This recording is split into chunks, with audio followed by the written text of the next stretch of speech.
everyone, this is D'Angelo, aka Darth Mix from The Geek Life, and I'm here with voice actress Nikki Rapp. Hello. Yeah, so anyone who's not familiar with you at all, would you be able to introduce yourself and kind of like who you are and what you do and what characters you've done in the past and everything? I'm a voice actor. I've done a lot of video games. Probably my most known roles are Lily in Psychonauts, Lily in The Walking Dead. Everyone hates me in that game, and they tell me all the time. I was in The Sims for 12 years. I played the children in The Sims. Nice. So I did that for a long time. I don't know how many hours of Simlish I spoke, but it was a lot of Simlish. I had my Cartoon Network debut last year on a miniseries called Long Live the Royals, which was awesome. And I've been doing this for like almost 20 years, so I've done a ton of work. Lots of toys, tons of games, just pretty much what I do. Nice. And I've always been curious. What is the origin story of how you got into voice acting? Like, was it something that someone suggested to you that you should get into, or was it simply that you were like, you know what, I should actually try to apply for this and all that? I was always made fun of for my voice all my life. It was never anything I was going to... Honestly, it was not anything I thought that was going to get me anywhere in my life. Yeah. I did tons of community theater. I grew up doing musicals and all that stuff. And then on a whim, I went to drama school. A friend was like, you should audition for this school. I'm like, I didn't really think I wanted to be an actor. I was like going to be a writer or work on film, like write for films or something, write reviews. I don't know. But I auditioned for drama school. I ended up getting in, and I was like, whoa, okay, that's crazy. So I got in, and I did really well. It was the best I've ever done in school in my life. Yeah. And then my second year, right when I'm about to graduate, they're like, you're probably not going to work much because of your voice. Oh, really? Wow. Yeah. Little did they know. I kind of freaked out. I was like, why? What have I been doing all these years? So at the time, Animaniacs was on, and so I used to rush home from school, do my homework, and watch Animaniacs. Yeah. And I was listening to Tress MacNeille play Dot, and there was just something that clicked with me, and I was like, whoa, I think that's something I could do. For some reason, I always thought you had to have a deep, sultry kind of a voice. In a world, Yeah, to do voice acting, and now I'm like, wow, it woke me up a little bit. Yeah. So I was at drama school in LA. I moved back up to the Bay Area near San Francisco. There was a voiceover school called Voice Tracks. Yeah. I took a class and I was like, ding, it was the perfect thing. And so I just went from there, and it turned out that it was what I'm supposed to be doing, I believe. So it's great. Perfect. Yeah. Oh my gosh. So I got to ask, are you a gamer yourself?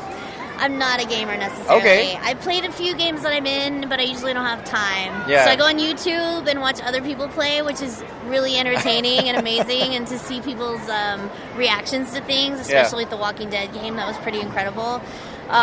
So yeah, I do that a lot. I've played a few, Psychonauts I played through a little bit. Yeah. I played some of my stuff in The Walking Dead. I played The Sims just because I was having a lot of temper tantrums. I wanted to understand the game, and I was like, wow, this game is really messed up.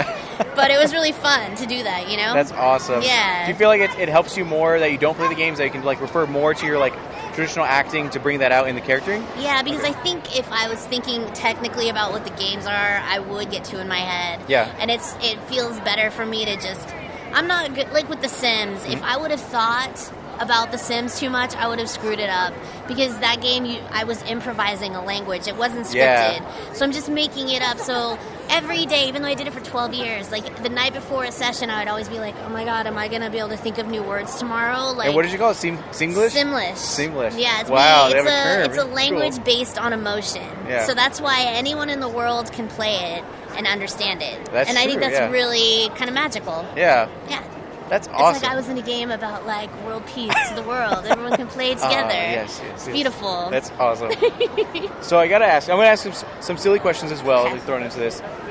You played Lily in The Walking Dead, and you saw how she handled her thing. No spoilers. I won't give any spoilers out here. But what is your zombie survival plan if you were thrown into that world? It's the beginning weeks. Yeah. Oh my gosh. Similar situation. My zombie survival plan.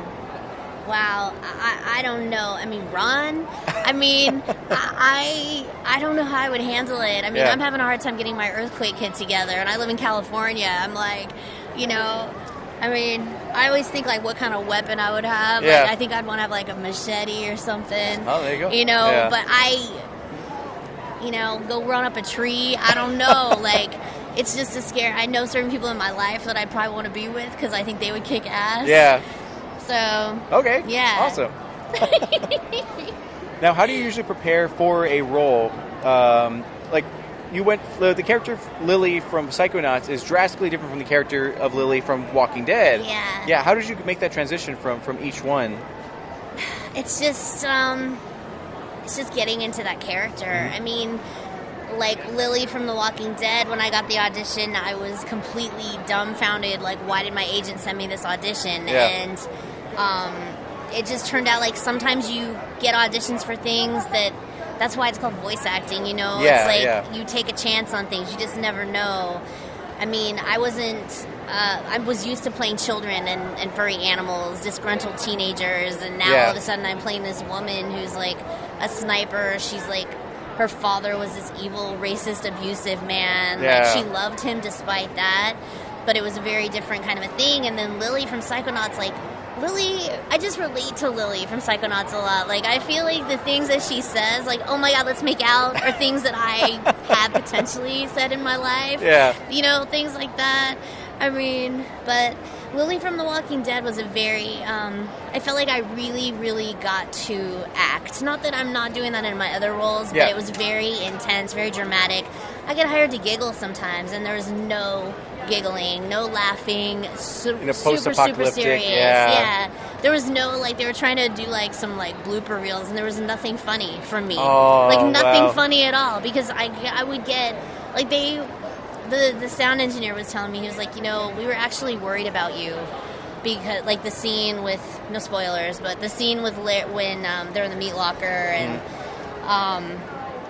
I guess I was kind of going off the deep end a little bit. Oh, really? And just because I get really into it. Yeah. And it's good, though, yeah. Like, there's no other way for me, though. I don't do things half-assed. That's so good. That's I have to just throw myself into it completely. Yeah. So, yeah, I think that's just really what I have to do. I don't really have...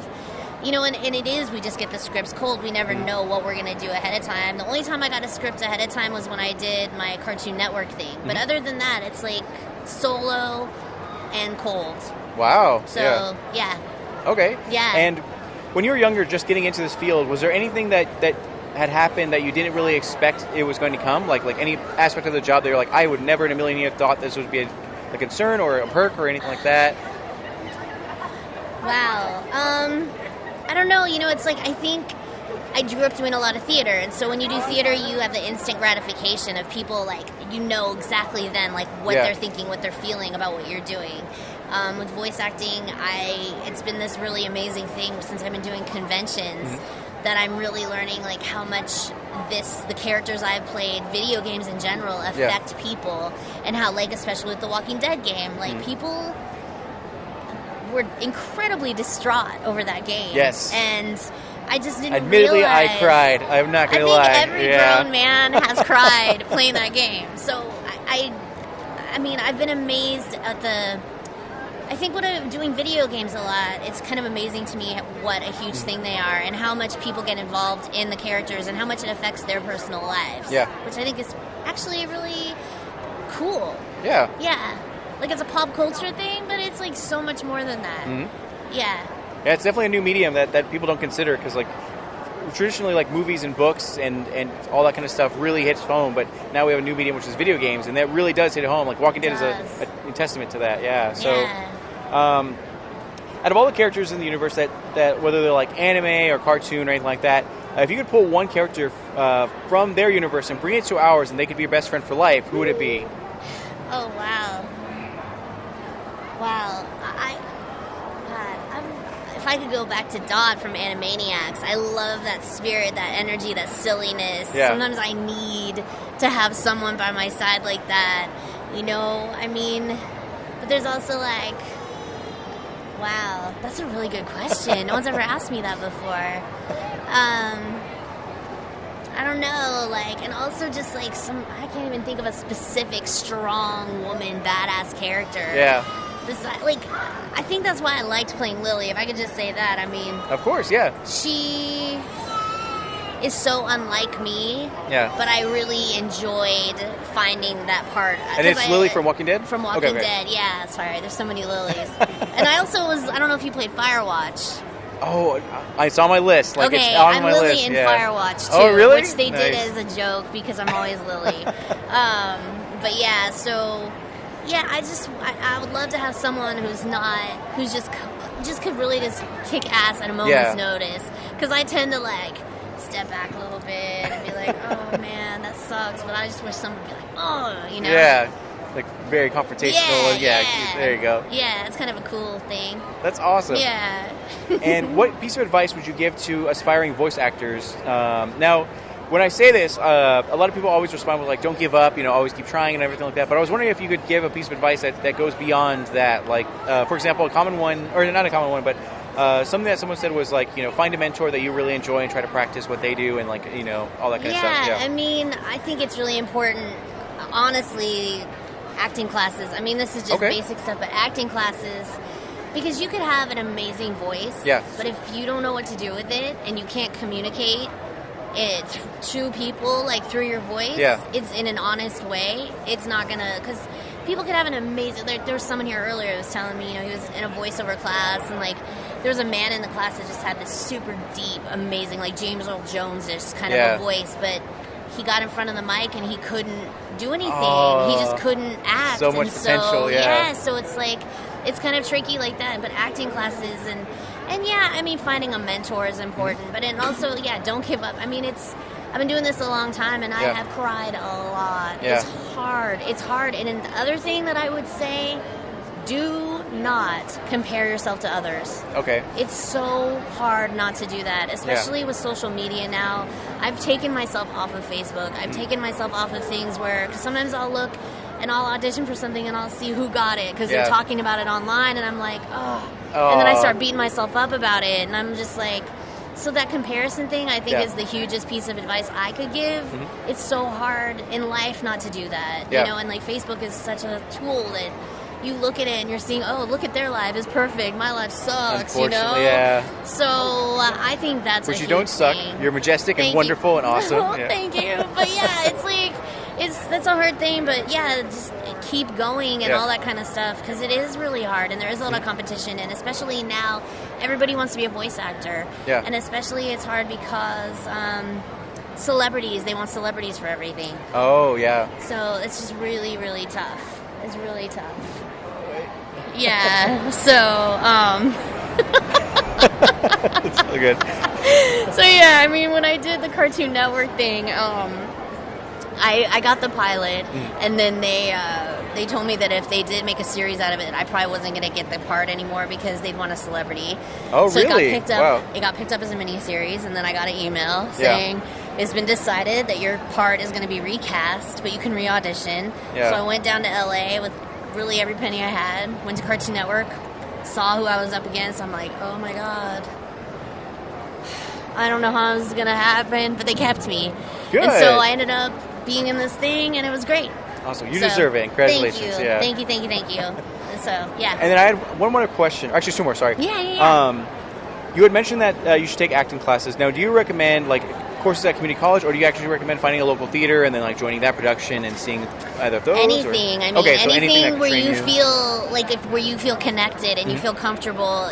Acting is a very vulnerable thing. Yeah. I mean, I was really fortunate that I did start doing theater. I was super shy as a kid. My mom put me in a choir class to kind of get me out of my shyness, and then it just turned out like, wow, I think this is... And I really liked acting because it does take you out of yourself. Yeah. And you get to be someone else for a little while. Not that being you is bad. Yeah. But, it's like you break out of your shell and you can become something else. But there's always a part of you there, too. Yeah. And improv classes, I mean... And that's a scary thing, too. But it's like... I think it's the most important thing is finding a class and a teacher that you connect with where you feel safe. That was with my voiceover school. It was like there was maybe 10 people in each class. Oh, wow, and you just go in the booth and you work. It's a very supportive atmosphere, and you get really great teachers who really love what they do. You want to be with a teacher who loves what they do, and not that they're, like, bitter mad because they're not acting. I've been there, too. So, I think that's the most important thing. Okay. Yeah. Perfect. And where can people find you online? Let's see, NikkiRappVO.com is my website.